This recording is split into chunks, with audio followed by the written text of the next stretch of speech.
The topic of today is Ohio State University.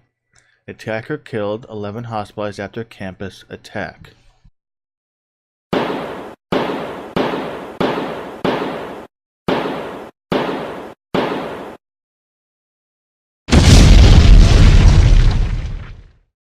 Now, the best part of all this is Hillary's VP select, before any facts came out, deeply saddened by the senseless act of gun violence at Ohio State this morning, praying for the injured and the entire Buckeye community.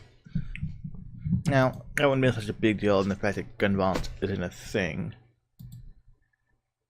But the fact is, the only gun that was used was to stop the attack. The Ohio State University student who carried out the knife attack, get that, knife attack, on campus Monday said in a Facebook post he was sick and tired of seeing fellow Muslims killed and tortured.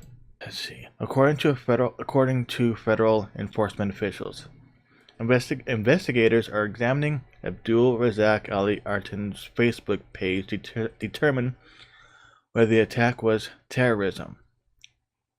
Though law enforcement and officials said it will take time to figure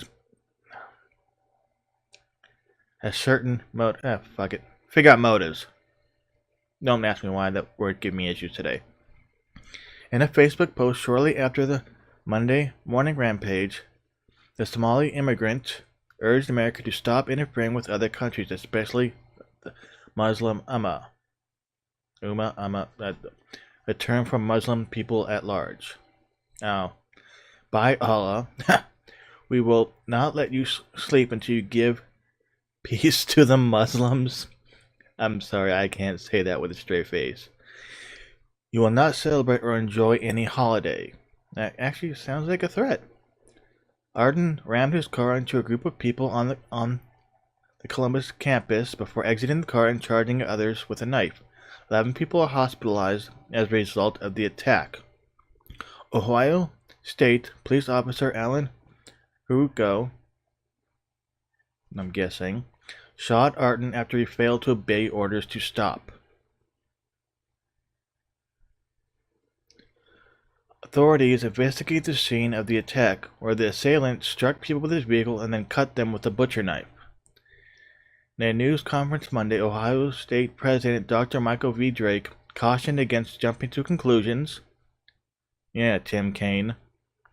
When asked if the incident was terror-related or had anything to do with Ohio's Somali community, the second largest in the country. Make sure to say country, not county. We all know when things like this happen, there's a tendency sometimes for people to put people together and create all other kinds of theories. And this is why I also record the screen, in case I fuck it up you guys can read it. We don't know anything that would link this to any community.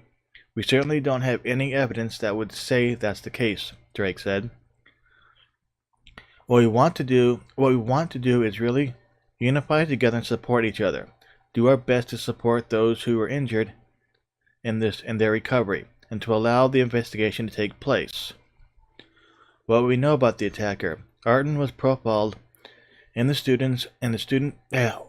Arden was profiled in the school's student-run newspaper, Humans of Ohio State series in August. He had just transferred from Columbus State and said he was struggling to find a place to pray in peace on the large campus. I wanted to pray in the open, but I was scared with everything going on in the media. I'm a Muslim. It's not what the media portrays me to be. If people look at me, Muslim praying, I don't know if they're going to think. What's going to happen? Well, it doesn't matter what they think, because anybody who says anything about it gets labeled Islamophobe. So, nice victim card there, buddy. Abdul Razak Ali Artan. God, I'm gonna stop saying his full name. A community member who spoke to the attacker's family described them as shocked. I'm sure. The community member described Artan as a good kid. She confirmed Artan had just finished community college before starting this semester at Ohio State. Oh god, these articles are longer than I usually read. Arden was a legal permanent resident, originally from Somalia. A U.S. official said he came to the country in 2014 with his family via Pakistan. Federal law enforcement officials and U.S. officials told CNN. And you can probably hear my wife because she's fucking loud. Again. Arden left Somalia in 2007 with his family for Pakistan, and they were admitted as refugees as a small part of the minority sect of Somalia, the senior administration officials told CNN. Yeah, 7 members of the family applied for refuge. Oh, fucking hell. But told CNN, oh crap. Aaron said reporters of a few months. Yeah, you know what? You guys can read this. I'm sure she'll link it in the bottom of this. But this is why people are fighting to be able to carry guns on campus. I mean, it's great that an officer happened to come by when he did, so it saved a lot of lives. But this is why normal civilians should be able to at least carry concealed on campus, so this shit can be stopped before it becomes something major. I'm not saying that it will prevent all tragedy, but it will lower the limit. Less people will get hurt. But people think if they take away guns from the good guys, it'll stop the bad guys.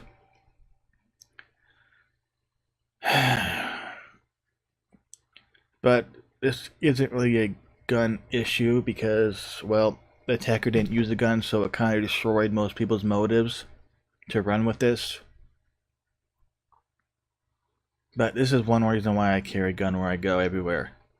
No, I'm not expecting violence around every corner, but that one time is enough reason for me to be armed. And most time you don't know I'm armed. So, I hope you enjoy this video. And subscribe to my channel if it didn't suck. Even if it did, I'm getting better. But have a nice day or night depending on when you see this, or even morning, you never know.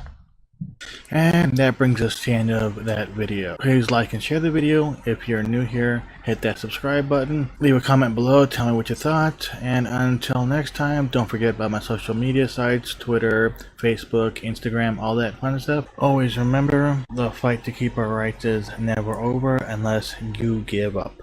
Well, enjoy the rest of your day. And don't you forget, gun-free zones kill. Not an assault rifle.